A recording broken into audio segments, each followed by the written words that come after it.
నమస్తే, మీ senior journalist దేరంగల Krishnaiah. ఈరోజు ప్రధాన అంశం పసుపు జెండా పసుపు దండు.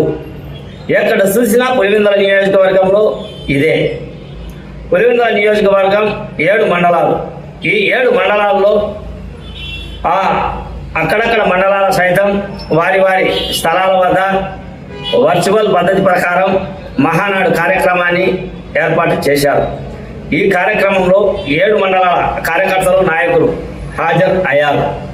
బ్రహ్మాండమైన కార్యక్రమం కొనసాగింది. పులివెందులలో బ్రహ్మపల్లి రోడ్డులోని తెలుగుదేశం కార్యాలయం నందు బీటెక్ రవి సతీమణి ఇరువురు పాల్గొన్నారు. ఎన్టీఆర్ చిత్రపటానికి పూలమాలలు వేసి నివాళులు అర్పించారు. అటు తర్వాత మొత్తం వచ్చినటువంటి కార్యకర్తలతో, నాయకులతో బీటెక్ రవి మమేకమై మాట్లాడారు.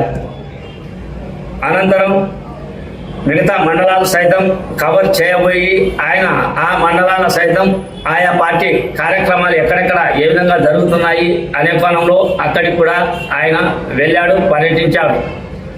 ఆ పర్యటనలో భాగంగా నాయకులను, కార్యకర్తలను కలుసుకొని ఆయన మాట్లాడి చర్చించారు. మొత్తం 7 మండలాల్లో ఉండే నాయకులకు, కార్యకర్తలకు భరోసా ఇచ్చే కార్యక్రమాన్ని బీటెక్ రవి చేపట్టినట్లు సుస్పష్టంగా అర్థమవుతుంది. ఏది ఏమైనప్పటికీ పులివెందుల నియోజకవర్గంలో మహానాడు మొదటి కార్యక్రమం దిగ్విజయంగా కొనసాగిందని చెప్పవచ్చు. ఒక పులివెందులే కాదు, మొత్తం కడప జిల్లా అంతా కూడా ఈ కార్యక్రమం విజయవంతమైనట్లు సుస్పష్టంగా అర్థం అవుతుంది.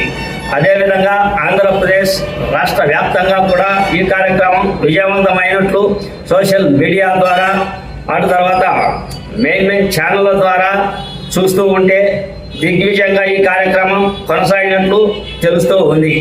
ప్రస్తుత పరిస్థితుల్లో మహానాడు కార్యక్రమం ఖర్చు తగ్గించాలి అని, ఇంధన పొదుపు చేయాలి అని చెప్పడంతో ఈ కార్యక్రమం ఏ మండలానికి ఆ మండలం పరిమితం చేసినట్లు తెలుస్తూ ఉంది. అయినప్పటికీ కార్యకర్తలు ఉత్సాహంగా ఈ కార్యక్రమంలో పాల్గొని ఈ మహానాడు మొదటి రోజు కార్యక్రమాన్ని దిగ్విజయంగా పూర్తి చేశారు అని చెప్పవచ్చు. పులివెందులలో చూడండి ఈ కార్యక్రమం ఏ విధంగా జరిగిందో. ఈ వీడియోలు చూడండి ఇలా.